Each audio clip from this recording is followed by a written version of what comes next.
So could we say that our first step, blessed are the poor in spirit, would be saying that we are powerless against living self-centered lives? Yes.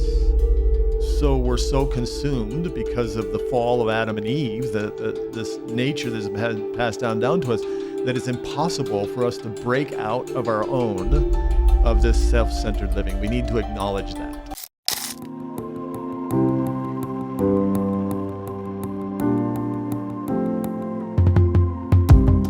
Hey, I'm Nathan, and I want to welcome you to the Love-Shaped Life podcast, where we talk about our big dream to see, experience, and live in the center of God's radical love. I'm here today with my friend Bob, and we are in season 5, and we're calling it 7 Principles for a Flourishing Life. Yeah, it's exciting to be here, Nathan. Once again, sharing about the God that we know, the God that is love, and just who He is. Because once you know God, it's an honor and it's a privilege, and He just wants to wrap Himself around you, and you can live in the rhythm of that love on a daily basis. So it's exciting to be here again with you in the studio and to share this season 5 of Love-Shaped Life podcast. Yeah, super exciting. We want to encourage you to hit that subscribe button, to follow us if you're listening on a podcast platform. Doing that isn't just because we want likes, but it actually helps get the word out about Love-Shaped Life, because we want others to experience the life-changing power of God's love like we've experienced it and like you're experiencing it. So you can help us by spreading word. Leave a good review, share it with a friend. You can look at it like sharing some love with somebody. Exactly. Pass on the love. And so we're in this 5th season, and it's connected to season 3, which was our last teaching season. And season 3 was titled Love Defined. And we're just going to talk about that whole season kind of in a nutshell, so you kind of understand how this season is kind of the next step or the next piece as we're looking into experiencing flourishing in the wonder of God's love. So the big piece as we began was this idea that love is much bigger, deeper, more powerful than we kind of see it as we use love in our pop culture. Yeah, because the Bible tells us in 1 John 4:8 that God is love, right? Yes. So it's saying that He is love. It's defining what love is in regard to its God Himself. But the problem is that, like you mentioned, in our culture, especially the English language, we use the word love so loosely, right? I love chocolate. I love that outfit you got on. I love football. I love my wife. I love God. Right. So it's very confusing. And then if we've been around as pastors, we've been around people who've been in abusive relationships, and oftentimes the abuser is saying to the person they're abusing that they love them. And so it's all this warped out picture, really, of love. A lot of our songs, we love songs, right? Talk about love, but sometimes it's not really clearly defining what love is. So by looking at God and looking at the scriptures, love can be defined. Yes. And most of the time, the way we look at love is I love myself, and my love for you is really just an extension of how I love myself. Whereas the biblical picture of love is this radical other-centered love that is directed toward other, and whether or not there's reciprocation, whether or not it comes back to benefit me, is not part of the equation of God's radical love. He loves just to love, not because of what He's getting back, not because of how we're going to respond to Him. He loves because that's who He is. That's how He operates in the universe, is this faithful, self-giving being. That's just so powerful, just the thought of that, right? Because we live in a world that we don't see that. Yeah. But this is really who God is, and this is who God, He's inviting us to experience that love for ourselves, coming from Him, right, to change our lives, and then we can then reciprocate that by loving the same way, right? With an other-centered love towards other people. And I think it's helpful to contrast that with again, the idea that often what we call love is really an extension of loving myself. So an example would be that I'm dating someone. I mean, I'm happily married, but just using dating as an example, I'm dating someone. And as long as my relationship with you makes me feel better about myself, as long as my relationship with this person I'm dating enriches my life, then I'm okay with it. Then I stick with it. But once it starts costing me and I'm not getting out of it what I'm needing or wanting to get out of it, then I just move on. That's not love as we understand in the biblical story. Yeah, it is love, but it's not a God love, right? Right. It's a human love, as Yes. the way we love as human beings that have been affected by sin. We Right. love from a selfish standpoint of Right. view. I'm only loving you as long as I can get something in return. Yes. Right. So, but when we look at God, it's like you mentioned, it's a completely other-centered love. He does everything with no selfish threads whatsoever. He's a completely unselfish being. Yes, and that's how he built us. He designed, when he brought the human family into the story, he designed that first human family to live giving and receiving love in this beautiful rhythm of other-centered love. And that was intended to be the foundation of a flourishing human civilization. And then they joined the rebellion. And the rebellion starts with this angel who begins to turn towards self and self-interest. And the condition of our world today is the result of joining that rebellion.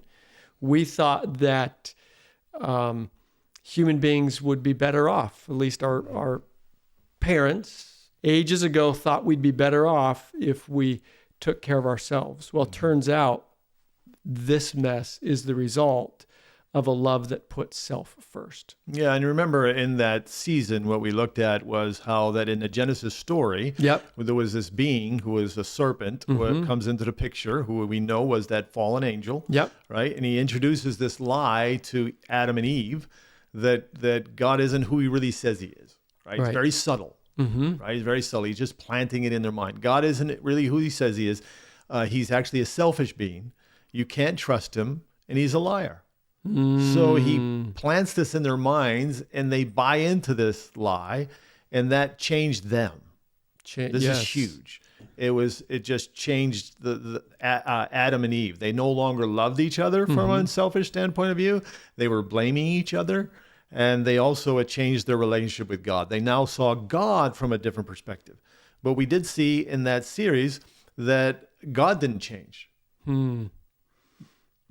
That's the beautiful part. He still loved radically. Still loved radically. He comes looking for them, even when they had bought into this lie about him, even though they were afraid of him now, not because he caused that fear. It was just that lie caused that fear. They didn't trust him. Fear developed in them. It was a new experience for them. But God remained the same. Same thing today. God has not changed. Right. And it also occurs to me that today, we still tend to believe that lie. I was talking to some friends where we are, that we're journeying through the Bible together. And in our conversation, just acknowledging that often even reading scripture, our knee-jerk reaction is to assume the worst about God, which is the remnants of this lie continuing to be present today. I mean, look at how often when religion comes up, I have friends that refer to themselves as recovering from religion. Often their childhood religion left scars and they consider themselves recovering from that religion. Again, we live in the shadow of these lies that continue to cause hurt, continue to drive people apart, continue to cause dysfunction, and lies fundamentally about the nature of who God is. So that fallen angel, right, known as Lucifer, or we call him the devil in our modern age. So he takes who he is. Yes. That he's a selfish being. Yes. And he's out for himself. And he flips that characteristics on God. So oftentimes through religion, there's this picture of God and we're singing songs to God, but in that picture is a selfish being that leads us, instead of to trust, is to distrust. So we have these apprehensions, we have these fears, and like you mentioned, I know people too, they consider themselves recovering from the religion. I mean, how sad is that? That's sad, right? But sometimes even family members, even parents can give their children a wrong picture of God. Yep. So what we looked at in that season was when Adam and Eve bought into that lie and God didn't change. He then comes along and he makes a promise. Yes. And that promise is Jesus coming. And Jesus coming would bring restoration about the truth of God's character. Because Jesus, as he lived his life on earth, was the revelation of the heart of God. In 3-dimension, with a beating heart, with skin that could be touched, a voice that could be heard, visible among the human family. And we're going to talk about that more in this episode. But that was God's answer, is to come himself into the middle of our story. Mm-hmm. Yeah, and that's huge. I think it's to know that if you want to know what God is like, Jesus came to reveal the truth about God. Yes. That he is a completely other-centered being, completely unselfish. Jesus did everything for the good of others. Compassion, kindness, sympathy, you name it, forgiving. Right. Yes. Even when he was on the cross, forgiving those who nailed him to the cross. Just completely unselfish being. He revealed the heart of God. Yes. And we believe, by the way, that the love-shaped life is driven and unfolds within the wonder of God's radical love. And the point of season 1, which has an accompanying booklet, is inviting us to live our lives in the light of God's radical love. In the daily rhythm. Yes. I like that thought. Yes. The daily rhythm of being loved and living in the light of that. And that really is transformational. Yes, that's the space where we become lovers.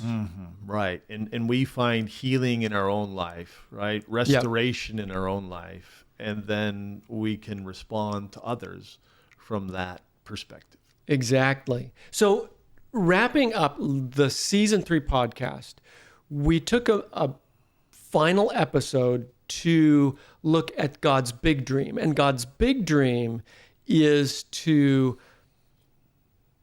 create a civilization of human beings, a society where defined by human beings loving like God loves.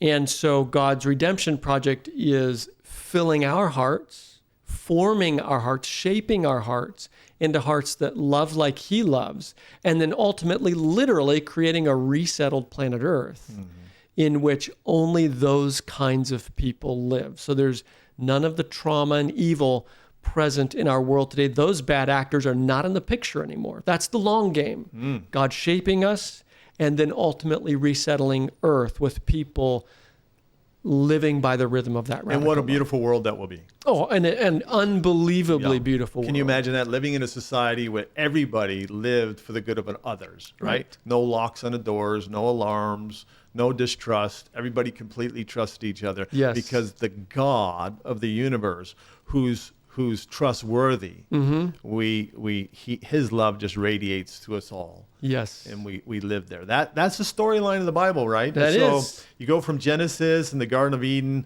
we can say it was Eden lost, and then we come to Revelation, and this new heavens and new earth, which God's going to create, and this new society, like you talked about, is really Eden restored. Yes. And I liked what you pointed out in the last season was in that Eden restored was God comes to live with us on the new earth. And that's just another identifying mark of who God is. Yes. That he wants us to live in his presence even today in this love-shaped relationship, right? So, and one of the amazing. courses that we're adding to our course catalog at loveshaped.life will specifically focus on developing or exploring this biblical theme of ultimately a resettled planet Earth. Beautiful. So this season, principles for experiencing or living a flourishing life is fast forwarding to the life of Jesus on earth, where Jesus on a hillside gives this inaugural address where he is stepping into the stage, the human story, and he's outlining the way his kingdom works and how human beings can experience the principles, the flourishing life that Jesus envisions for citizens of his kingdom. So that's where we are. We looked at God's promise, the redemption project promise of God bringing restoration. Jesus shows up. And so the story we're jumping into is Jesus' inaugural address. We're only going to get through a very small piece of it, but a very powerful and important piece that lays out these principles for a flourishing life. We're going to come through in future episodes to finish out this inaugural address. But that's where we find ourselves today.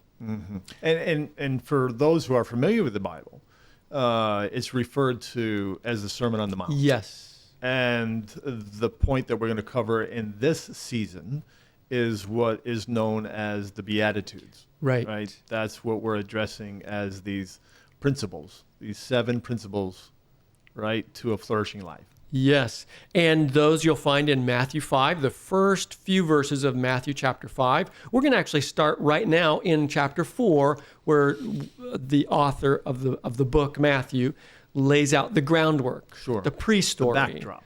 Right. The backstory, you could say, of this moment where the crowd is seated on a hillside, which is why it's called the Sermon on the Mount. Religious, a churchy term, but that's where it came from. There was actually a mountainside speech Jesus gave.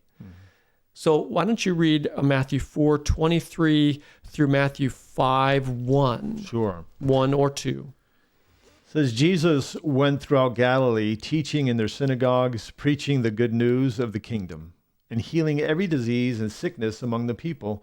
News about him spread all over Syria, and people brought to him all who were ill with various diseases, those suffering severe pain, the demon-possessed, those having seizures, the paralyzed, and he healed them. Large crowds from Galilee, Decapolis, Jerusalem, Judea, and the region across the Jordan followed him. Now when he saw the crowds, he went up onto a mountainside, sat down. His disciples came to him, and he began to teach them. Can you imagine the headlines? Reuters, CNN, Newsweek, Fox News. Can you imagine the headlines that would hit the web, hit the nightly news, hit the news feed if this was happening today? Can you, just the pilgrimage to wherever this guy was at, where everyone who shows up in his presence is healed. The plane loads of crippled people, the boatloads of, we talk about immigrants and just the desperate struggle, the ships that sink, these human beings searching for a better life. Can you imagine the mass movement that would happen even in modern civilization if this story had unfolded today? Huge. And you mentioned the news agencies, not to remember Instagram, Facebook, YouTube, right? The reels that would be coming out, right? About what was happening, right? It'd be huge. It would be worldwide. It would be. So in one sense, it was that type of an impact. Right? It was. It was that type of an impact. With no social media. So we're talking about massive impact. And there is no instant communication then. The fastest you get is a running horse. So leading up to the Sermon on the Mount, Jesus is going through, he's healing people with no agenda. There was no agenda. It's huge. Beautiful. He wasn't saying, you can become, if you sign up to become a member of my kingdom, I'll heal you. Right. If you sign up to follow me, I'll heal you. If you become a member of my group, I'll heal you. Make a campaign donation. Right. Make a campaign donation. Sign off that you agree with the 7 principles of my kingdom. Right. He didn't. There was none of that. Nothing. He just healed people of all various diseases. Right. You're talking about demon-possessed people, right? You're talking about people who were paralyzed. You name it. He was healing them completely from an unselfish perspective, which is the heart of God, which is love. Giving away love. No agenda. No agenda. So Just these loving people radically. were seeing these miracles. They were hearing about these miracles spreading wide, but there was also something else going on because people had an anticipation of someone who was to come. And who was that? Right. So that's Jesus. But and now that let me just sort of backpedal on that a bit. It would be Messiah. And the reason I backpedal a little bit is because of the cultural context. The cultural context is Jesus' listeners, the people Jesus is healing, they're living a life of survival.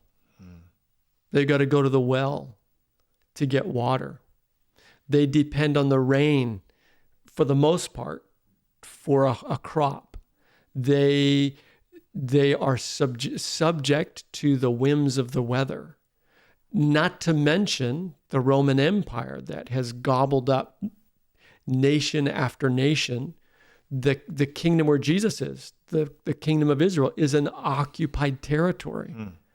The Romans don't necessarily respect you as a human being.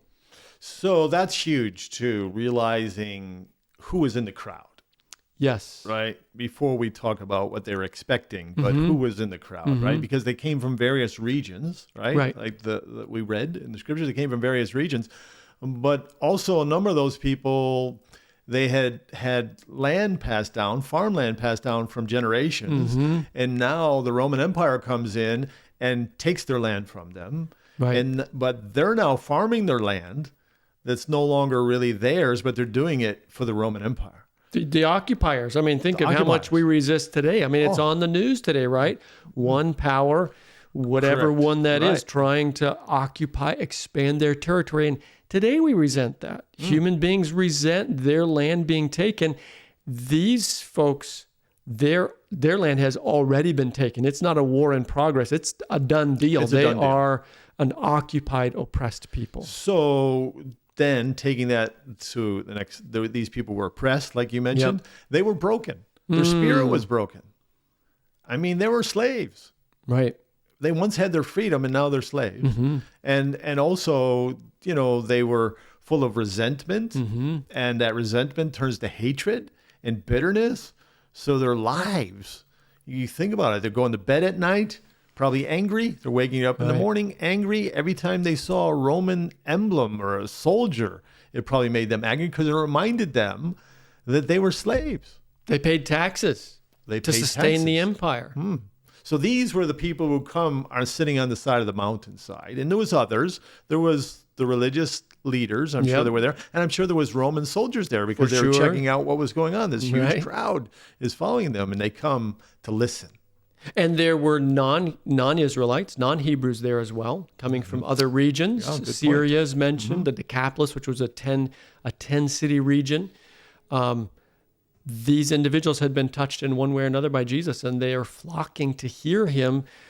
One of the echoes that is, or maybe not an echo, but one of the ideas that's held very close in the heart of the Hebrew people at the time is this prophetic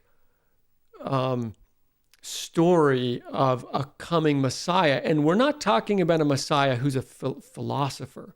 We're talking about a Messiah who raises up an army, a revolutionary leader who raises up an army that's capable of throwing out the oppressor and restoring the political prowess of the Hebrew people. That's what this crowd is largely anticipating, is a deliverer, a savior, a political savior.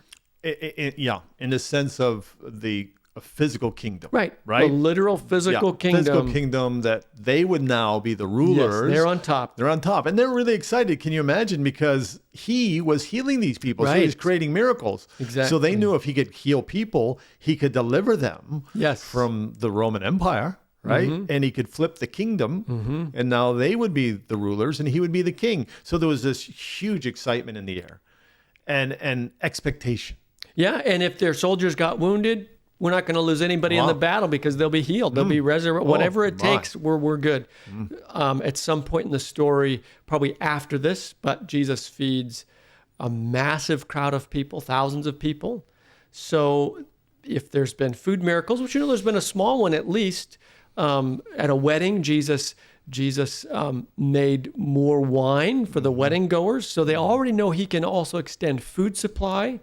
So he can heal you physically. He can create miraculous food supplies. I mean, what better revolutionary leader than somebody who has a following and the power to heal? Yeah, that was exciting.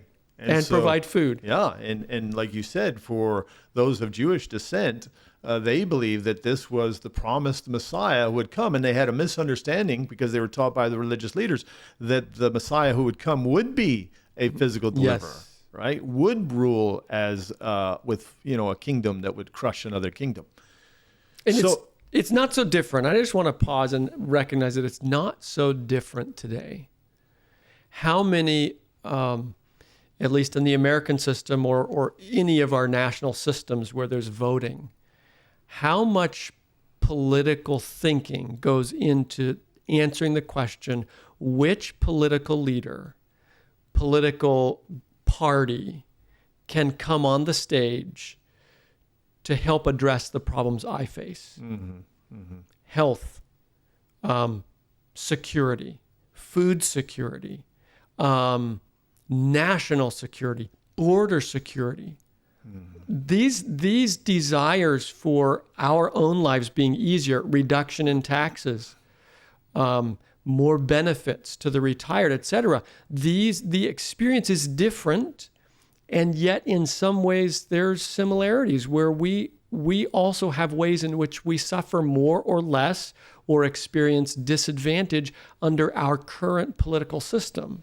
And there's that desire for somebody or some group of people to come on the scene who can bring a measure of relief. I mean, we're thinking in Jesus' day, it's astronomically bigger, but it's not so unfamiliar to us today. Oh, no, not so unfamiliar. Again, we talked about that last season. We looked at the story and the lie that Adam and Eve bought into, and the destructive path that it's brought on our world, right? Right. So we're living in a self-centered world. And as a result of a self-centered world, all the evils that we see, the tensions, the hatred, the war, is the result of self-centered living, right? So we see that throughout the world. Right. But also, back closer to home, when we talked about the United States, we're seeing in a political environment things that we've never seen before, as far as just a dividing line between political parties. But the hatred is often just right on the shirt sleeve, right? Yes. I mean, it's not just necessarily disagreement sometimes. There's a lot of hatred and a lot of tension. And the thought is, if my party could rule, then we'll be better. And the other one still thinks if Marty's party could rule, then we'd be better. So it's similar in the sense of the people, and then there's broken people. We live in a broken world, right? People are hurting, all kinds of brokenness in our world, just like that crowd that came to hear Jesus. Yes. And so keep going. Yeah. So it's really similar to today in so many ways. And what Jesus is about to say is just as needed today as it was then, right? And it's radical. It's radical. So I just was thinking as well about Hollywood. The stories we tell ourselves are stories of the person or people with the most power are the ones who save the day. Correct. Right? So even in our imaginary worlds we create, the superhero movies we create, the deliverance comes because somebody with a bigger gun shows up in town to save the day. It's what the superheroes are all about, right? Right. From Superman to Batman to you name it. It's always they're coming in with power and might and force to save the day, right? Yes. So that's the whole concept that we are so used to. Same thing with earthly kingdoms. Right. It's the earthly kingdom, those who have the power and the might rule. Yeah, I was just noticed the other day that the U.S. Marines are getting a new amphibious assault vehicle. Again, trying to stay on the cutting edge of military power. Mm-hmm. That's the stage they're on, that the only hope of deliverance is somebody with a big gun, somebody who can hold an audience, somebody who can rally the crowds, somebody who can sustain the army to come in and save the day. That's the only way out. And this was the atmosphere on the Sermon on the Mount. This was the excitement. It was in the air. It was in the air. They thought there was going to be an announcement that day, that Jesus was going to make an announcement that, hey, we're going to take this kingdom. Right? So he steps on there and he starts off. Yeah, and let's I know hear we might not even get through this first one. Maybe we'll carry it into the next episode. But he starts off and he says, blessed are the poor in spirit, for theirs is the kingdom of heaven. He's talking about a kingdom now, right? He's talking about a kingdom that he came to establish. And he said, blessed, which means? Flourishing. Or happy is another one. I like flourishing. I think that's my favorite of the options. There's something about the word flourishing that just kind of sends off endorphins or something in your brain, right? Just living a life like that. So happy or flourishing are the poor in spirit. I mean, that's like I'm thinking of we use the saying like a lead balloon, just letting the air out of the room. Again, the buildup is like Superman, revolutionary leader about to make his campaign rally speech. I've come to deliver you. I'm going to reverse your misfortunes, not only political, but financial. Even if it wasn't overthrowing the Romans, I'm here to make it so you don't have to live from hand to mouth, that you're not scraping by every day. I'm here to give a buffer. And so they're looking for that. And Jesus utters these words, blessed, or the one who is poor in spirit is one who is flourishing. Now, it's talking about poor in spirit, right? So oftentimes we hear this word poor. Was it talking about financially poor? I mean, there's probably a piece of that, but clearly the big push of Jesus was the heart, an attitude of the heart. So something internal. What's fascinating about the kingdom that Jesus was building, which the people did not expect, was a kingdom that started on the inside. Everything they knew was a superpower of some kind, a revolutionary power of some kind on the outside, forcing organization and structure, etc., onto the human family. Jesus introduces a revolutionary principle in his kingdom is to change the heart, and by changing the heart, to build a good and beautiful society. So he comes along and he's talking about a kingdom that starts on the inside. Right. So blessed are the poor in spirit, right? And there's so much here of the idea, and I want to pause here before we continue that, and the idea that Jesus, there is a sequential nature to what Jesus is introducing. That Jesus is starting at square one or at the foundation level. That a flourishing life is begins at this place of recognizing our brokenness. We don't like to recognize that. So you're saying poor in spirit is recognizing our brokenness? Yeah, coming to terms that I don't have what it takes to live a beautiful life. That a life of radical love is not something that I scrape up from within my own resources. Well, clearly the society then and the society today doesn't have what it takes to live that type of love shaped life, right? The society doesn't have the ingredients. And we've proven that to ourselves over and over and over again. the whole history of the human race, right? All of our best ambitions to create a sustainable civilization have all crashed and burned. Think about it. We can send people up into space. Yeah. All right.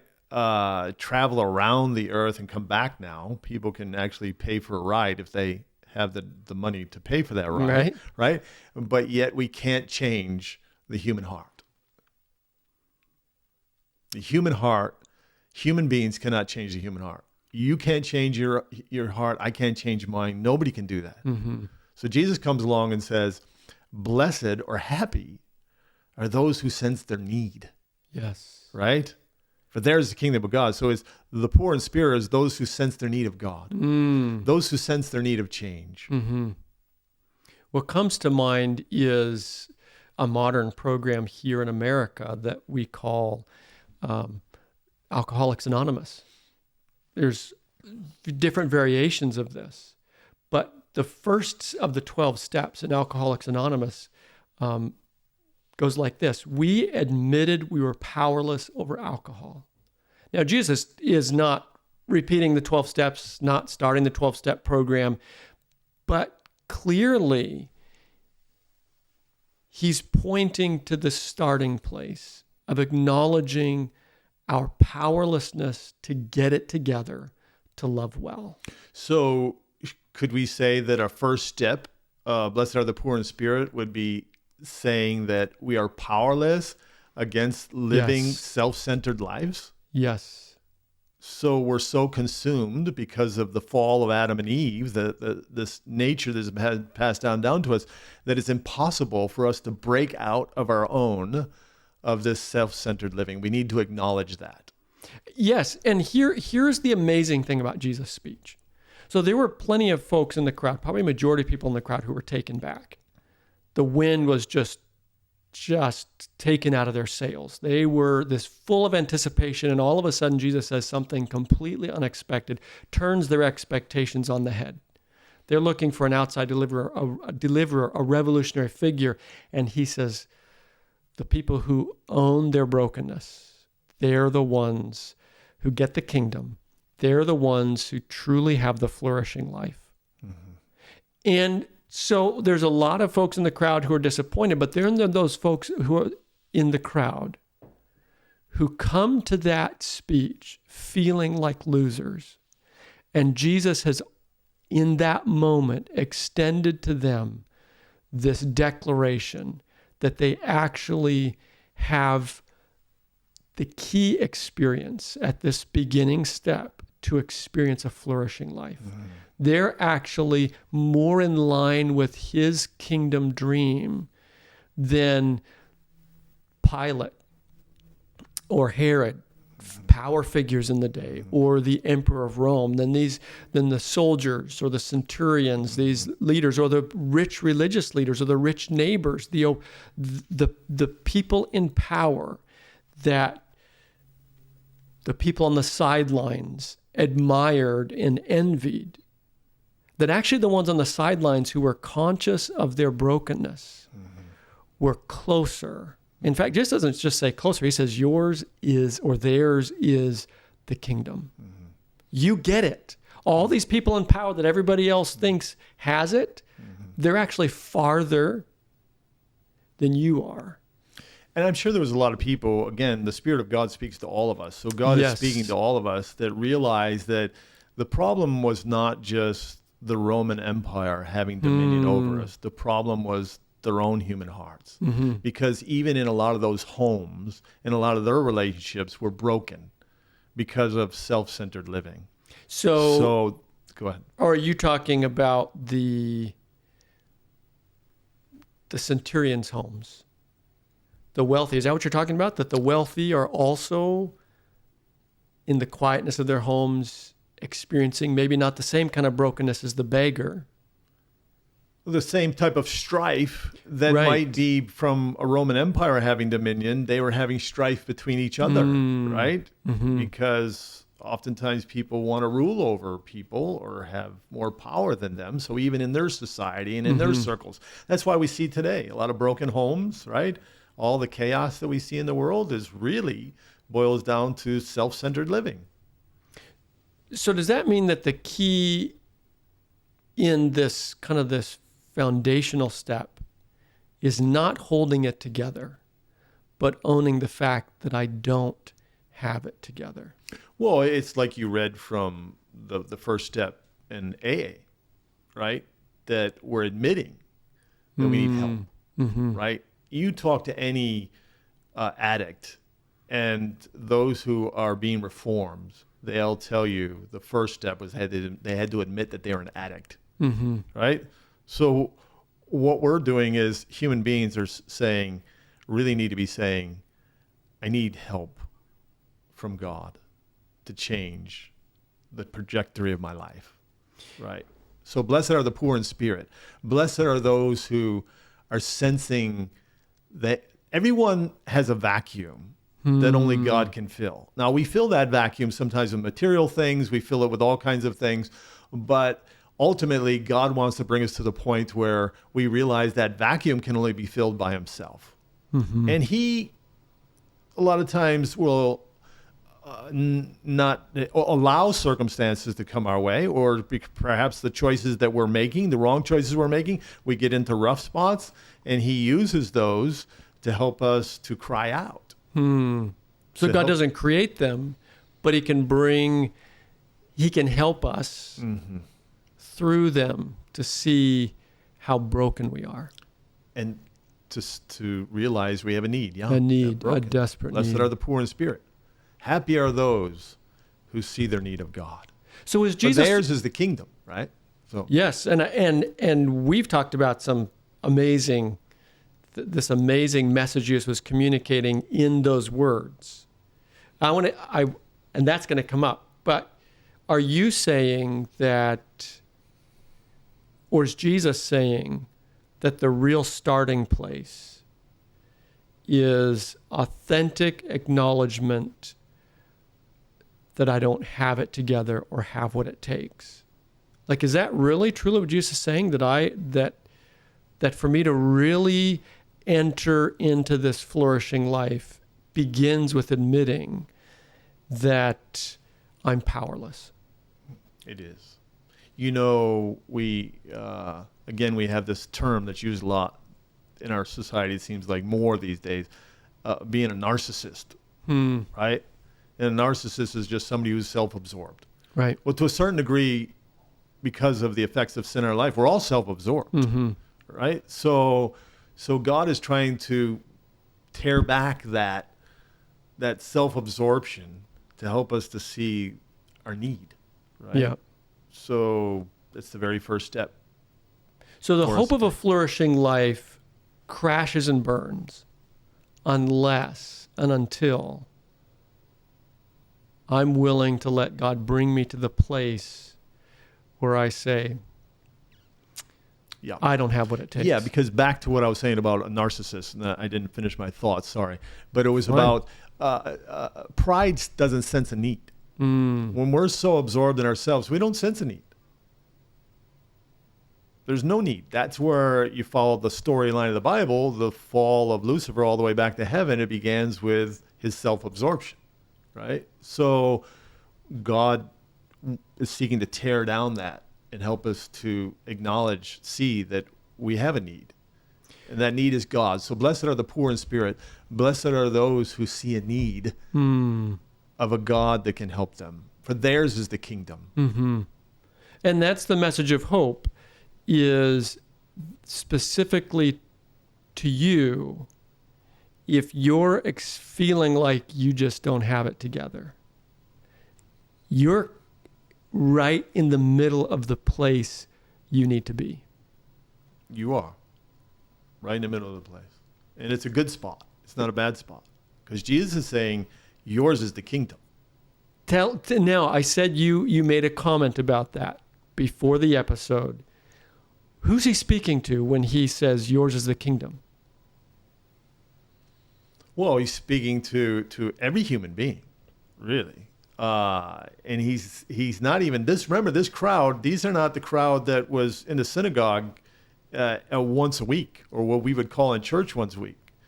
I'm sure some of them were, but they weren't necessarily there once a week. So he's telling to these people, this people from all over the place that are broken and you know, whatever circumstances that they're in, they're here. And he's saying, blessed are the poor in spirit, for theirs is the kingdom. Yours is the kingdom of God. What hope? He's giving them hope. He's identifying them as citizens of the kingdom because they sense a need of him. And that's the beginning stage of their walk with God. Mm-hmm. So it's a good place to be. It's the perfect place to be. It's a perfect place to be. Is it an easy place to be? Well, because of the effects on our human heart from the story that we've talked about, we have a tendency not to want to let go, right? There's this pride, we would call it pride, right? Right. So, but God is bigger than that. Yes. And just a note as well, when Jesus talks about kingdom, he's talking about building a society or a civilization, building people who love like he loves. When Jesus says, theirs is the kingdom, he's declaring in this moment, especially, that you're on the inside. You're on the inside of the thing I'm building. Mm-hmm. There is later in these pieces of Jesus' teaching, the thought of a resettled planet, a literal new civilization on earth. But right now he's talking about a society within society that he's building of human beings whose lives move to the rhythm of God's radical love. Mm-hmm. So he starts off again with his inaugural speech, right? Blessed are the poor in spirit, for theirs is the kingdom of heaven. Blessed are you if you sense your need, for the kingdom is yours. Yes. It's yours. And he was talking about a kingdom. Remember, there's two parts to God's kingdom. There's the future part when we talked about the end of the story. Right, a literal resettling. Literal physical kingdom. But now Jesus is talking about the kingdom of heaven in you. He's seeking to change the hearts of man. Yes. Because unless our hearts are changed, no declaration, no peace treaty signed, it all means nothing. Mm-hmm. The human heart has to change. And that's why Jesus came, to change the human heart. Yes. He came to provide an escape from self-centered living into receiving a new heart in him where we can love from the perspective of other-centered living. We can be set free. Yes. So when you sense your need, blessed are the poor in spirit, for theirs is the kingdom of heaven, that's the best place to be. Mm-hmm. So wherever you are, and I want to say that whoever's listening, whatever situation you are in your life, whatever, maybe you sense you're broken and you're just finding no way out, if you sense your need of God, to cry out to God, because yours is the kingdom. And he will rescue you. He will rescue you. He is the greatest rescuer of all. So he's able to deliver, heal the brokenhearted, bind up our wounds, set the captive free, set the oppressed free, to open our eyes that we might see life from a different perspective. Yeah. So we got to wrap up the episode, but I want to say add one more piece, and that is that the way of Jesus creates a safe space to own our brokenness. And here's how it does that. By telling us that God loves us radically as we are. There are no surprises that I'm going to acknowledge, like no mistakes I'm going to talk to God about or somebody else about that God doesn't already know about and love me in spite of. Jesus is inviting me to acknowledge them so that my heart is open to the transforming power of his love. I can safely acknowledge those because his heart toward me is unchanged. Mm-hmm. I don't have to fear that if I own my brokenness, my failure, the way I've disappointed others or wounded others, that somehow God's going to just shut down and leave me. He's unchanged. His arms surround me throughout the process, so it's safe for me to own the truth of who I am. That's beautiful. And I know the next episode, we're going to expound on that more. Yes. But that concept, I think, is huge for people to realize that the heart of God, that God is a safe place to run to him, don't run from him. Yes, exactly. So what do we see Maybe that's what we see. A God who's a safe place to run to. Don't run from him. He's the safest place to be, regardless of the darkness. Yeah, that's beautiful. I also see that a God who realizes that his kingdom is established on a heart that loves from an other-centered perspective, right? So what Jesus is introducing is this, if we sense a need, yes, it's for a heart change, yep, that's what he's come to offer.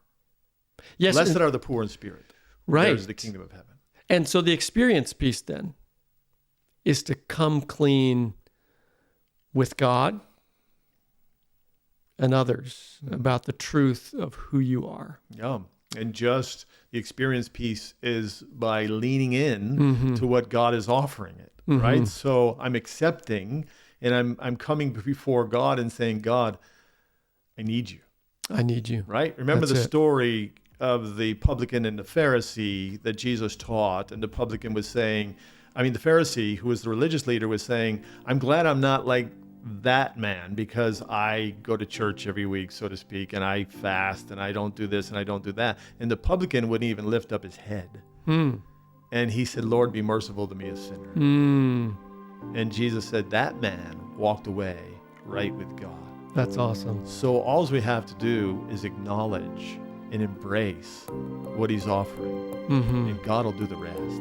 That's right. He'll change your heart. He'll change your life. This is who he is. And he's a safe space to be. That's right. That's the experience. That's the experience. And I think that also encompasses the living. It's just coming clean with God. Just own it. Yep. Admit it. Acknowledge it. Yep. Do you want a flourishing life is the question. That's Do right. you want a flourishing life? Do you want to live a flourishing life? Then that starts with receiving God. That's it. Remember to share with a friend and then hit that subscribe button. You can also find all kinds of resources at loveshaped.life, including course materials and spiritual wellness coaching. So we'd love for you to check us out, connect with us. Until next time, lean in to the love-shaped life.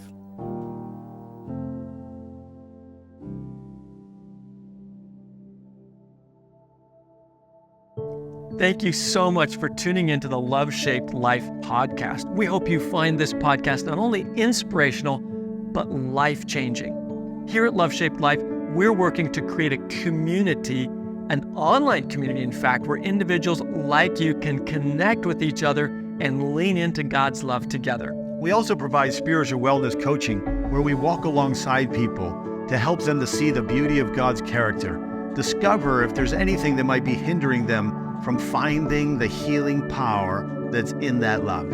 And as you might have expected, Love-Shaped Life is crowdfunded. Individuals like you give generously to make this dream a reality. If you'd like to join that crowd, you can give today at loveshaped.life.